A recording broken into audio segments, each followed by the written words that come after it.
Yox, müzakirə edirik. Bax 5-ci kaloriramız meytiyi falan filan. Yaxşı, bu bir aydan sonra bu müzakirə qutaracaq. Hələ ümumiyyətlə rəsmi deyək ittiham da yoxdur, rəsmi heç bir açıqlama da yoxdur. Amma yanvardan Azərbaycan vətəndaşı daha dəhşətli bir sınaq qarşısındadır. Bəs bunu kim eləyir?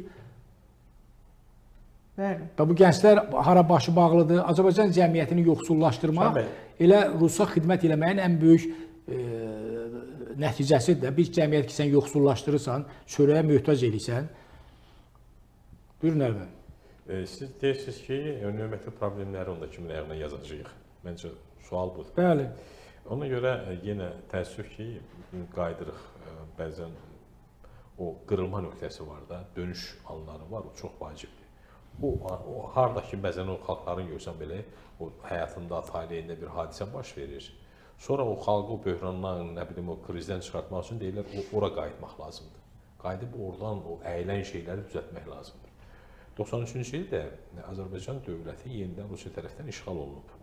Sadəcə olaraq o zamanki siyasi rəhbərliyin çalışması, çabası sayəsində Rusiya tam işğal edə bilməyib. Mən bunu hər zaman deyirəm, Əbu Fəzl və Heydər Əliyev dəvət edib, o işğal başa çatmayıb. Rusiyanın işğalı bir yerdə dayanıb. Bəli. Budur. Və bundan sonraki dövrə baxsaq, Azərbaycanda sanki birinci şəxslər Rusiya ora nəzarət edə bilməyib. Amma oradan aşağı bütün qədəmələrə nəzarət ediblər. Bu günə qədər də çox təəssüf ki, bu sistem gəlir. Biz parlamentdə görürük ki, biz nəzarət eləmirik, hardasa Rusiya bağlı adam var. Bu gün hökumətə gedib baxaq, hökumətə də demək olar ki, Rusça danışan adamlar rəhbərlik edir falan. Deməli, o məqamlar hələ də o işğal altındadır. Yəni o kolonial sistem durur, sadəcə o biraz modernizə ediblər. Əgər Sovet dönəmində açıq idisə burada Rusiyanın hakimiyyəti, Rusiya bir imperiya kimi buranı özünün bir hissəsi hesab edirdi, yəni legal müstəmləkəsi hesab edirdi. O 91-dən sonra buranı qeyri-legal müstəmləkə hesab edir, gizli. Çünki beynəlxalq hüquq var, bir dünyanın qınağı var falan var. Yəni bunlar 2-ci Dünya Savaşından sonra dünyada bu kolonial sistemləri rədd ediblər də. Yəni könüllü olaraq imtina ediblər. Amma eyni zamanda hamısı kolonial sistemlərdə saxlayıblar gizli formada. Yəni dünyanı anladıblar, o açıq olanı gizlədiblər. İndi eyni şey Azərbaycanda da var. 93-cü ildə Rusiya yenidən qayıdıb işğal edib və gizli şəkildə burada daim o məktəblər genişləndirilib, deyək ki, bir qabiliyyətli adam tapıblar Mehdiyev obrazında o şəbəkəni yenidən yerləşdirib. Bütün Azərbaycan dövləti, o bəzən deyirlər, bir söz vardır, klonlaşdırıblar. Bunlar Azərbaycan dövlətini klonlaşdırıblar. Bütün o vacib məqamlarına Rusiya öz adamını yerləşdirib. Öz şəbəkəsini götürüb qoyub Azərbaycan dövlətinin içinə. Vəssalam. İndi bu şəbəkənin bir nəfəri ilə, 3 nəfərini burada çıxartmaqla, yəni heç nə elə bilmirsən. Bu gedir, yerinə başqası gəlir. İndi elə bir mexanizm qurmaq lazımdır ki, bütövlüklə bu şəbəkə dövlətin içindən çıxsın. O bəzən olur, görsən o göstərirlər də, deyir o insanın içində cin girib, müəyyən bir ritual edirlər, o cin insanın içindən çıxandan sonra rahatlanır. İndi Azərbaycan dövlətinin içindən bu cini çıxartmaq lazımdır. Yoxsa əmələ gəlməyəcək. Çünki bütün o fəsadlar ki var, oradan qaynaqlanır. Ona görə mən əslində düşünürəm ki, bu dövlətin və xalqın, millətin birgə, bəlkə də açıq səmimi müzakirə edib bir qənaətə gəlməli olduğu bir məsələdir. Etiraf etmək lazımdır. Rusiyanın şəbəkəsi çox güclüdür. Hətta sabah Rusiya başını yerə qoyub ölsə, onun Azərbaycandakı şəbəkəsi uzun müddət güclü bir struktur kimi fəaliyyət göstərə bilər. O bəzi canlılar var, qıçını kəsirsən, quyruğunu kəsirsən, amma o uzun müddət yaşayır, hərəkət eləyir. Məsələn deyirlər, bəzən o kərtənkələnin quyruğu elə hətta təzədən kərtənkələ də ola bilir.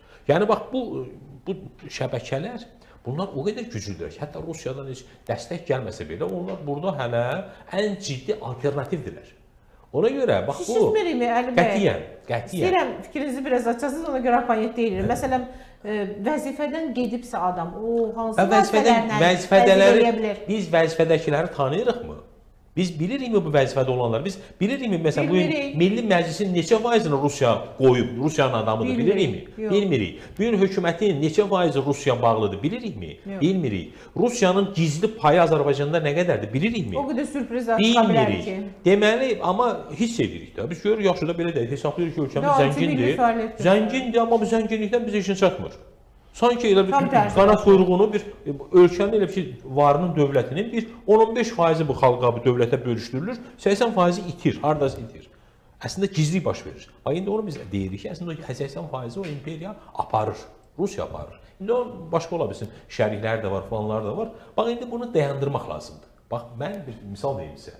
Ermənistan, Gürcüstan həmişə Rusiya bizdən bir köynək yaxın olub.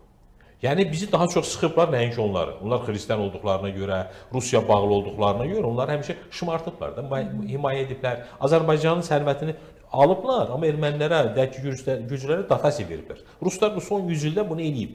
Hətta mən hesab edirəm ki, bu müstəqillik dönəmində də belə həmin ayrı-seçkilik bir formada qalır.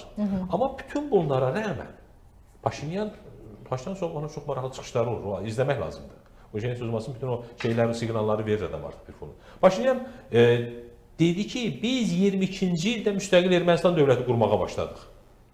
22-ci ilə qədər Ermənistanda müstəqil dövlət olmayıb. Yəni Rusiyanın uzantısı, o 3 prezident dedi, onlar yəni Rusiyanın buradakı o, belə deyək də, o nə deyək adını, tristiyyə, bilmirəm adını nə qoyaq, o buradakı strukturunun, şəbəkəsinin yaşadıblar. Yəni onlar Ermənistan indi də deyir ki, bax bunlar bu üç dövlət biri olsaydı Rusiya burada qala bilməzdi. Üçüncü güc burada qala bilməzdi. Onlar Rusiyanın maraqlarına xidmət ediblər. Bax indi o hələ bizdən çox istədikləri Ermənistanda belə müstəqil dövlət qurulmasına Rusiya imkan verməyib. Yəni normalda onu çox istəyir də, ona daha o şansı. Yəni ona o şansı tanımayıbsa, bugün Gürcüstan, baxın, xalq nə edir? Məsələn, cəmaət küçələrə çıxır, döyürlər, söyürlər. Mən istəyirəm də, indi baxırıq hamımız, o Gürcü blogerlər axşam çıxıb deyirlər ki, Moskvada gəldi, yenə Gürcü xalqını döyürü getdi. Yəni, bu günlər Gürcüstan, Ermənistan, Belarus, nə bilim, Ukrayna açıq və gizli şəkildə Rusiyanın işğal altındadırsa, deməli, eyni şey bizim üçün də keçərlidir. Sadəcə bundan qurtulmaq lazım.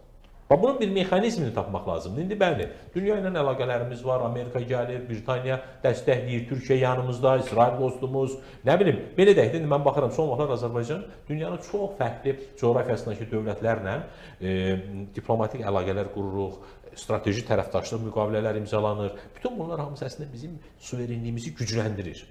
Amma bütün bunlara rəğmən yeni ölkənin içi yadelli işğalın əlindədir.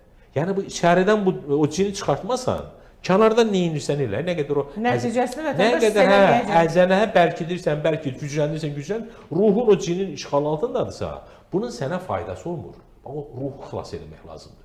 Ölkənin içini təmizləmək lazımdır. Və bunun üçün də cəsarətli addımlar atılmalıdır. Yaxşı ki, mən hesab edirəm ki, bugün dövlətin başı müstəqildir. Rusiya onunla savaşır. Yəni Rusiyanı qəbul etmir faktı. Bəli, ən azı bu dövlət çevrilişi nə idi? Rusiya yəqin ki, görünür ora qədər olan bütün məqamları tutmuşdu. İndi dövlətin başını da dəyişmək istəyir. Çevriliş yəqin ki, budur da, başqa bunun şeyi yox ki. Onu da çevirib bir özünə bağlı bir adam gətirmək istəyirdi, alınmadı. Lap yaxşı. Deməli, dövlətin başı ilə xalq, millət və dövlətin içində olan o sağlam qüvvələr, o Rusiyanın şəbəkəsinə bulaşmayan, o xəstələnməyən falan hissə bugün birləşib və içindəki o şəbəkəni təmizləməlidir. Və bu bizim doğal haqqımızdır. Biz BMT-nin üzvüyük, müstəqil dövlətik, suveren dövlətik. Bilirsən, mən suveren dövlət olub, Türkiyə məsələn təmizlədi, FETÖ-nü təmizlədi. Ondan əvvəl Gladionu təmizlədi. Amerika çığırdı, bağırdı, təzyiq göstərdi. Türkiyə geri durdu mu? Durmadı və doğru da elədi. Gladionu təmizlədi, dövlətinə bir 20% sahibləndi, FETÖ-nü təmizlədi, bir 80% sahibləndi. Bugün Türkiyə rahat daxili və xarici siyasətini sərbəst yerinə yetirə bilir. Biz indi məsələn belə deyək, xarici siyasətimizdə hiss olmuş ki, xeyli müstəqilik edə bilirik. Amma daxili siyasətimizdə görünən də problemlər var. Çünki daxili siyasətimizin əhəmiyyətli bir hissəsi o şəbəkənin işğal altındadır. Yəni, mən yenə hesab edirəm ki, dövlət və millət bir araya gəlib, açıq, səmimi, necə ki, Paşinyan öz xalqına deyərək, biz 22-ci ildə başlamışıq müstəqil olmaya. Yəni, Rusiyanın işğalından indi biz qurtuluruq. Ermənistan özü, bax, bunu etmək lazım.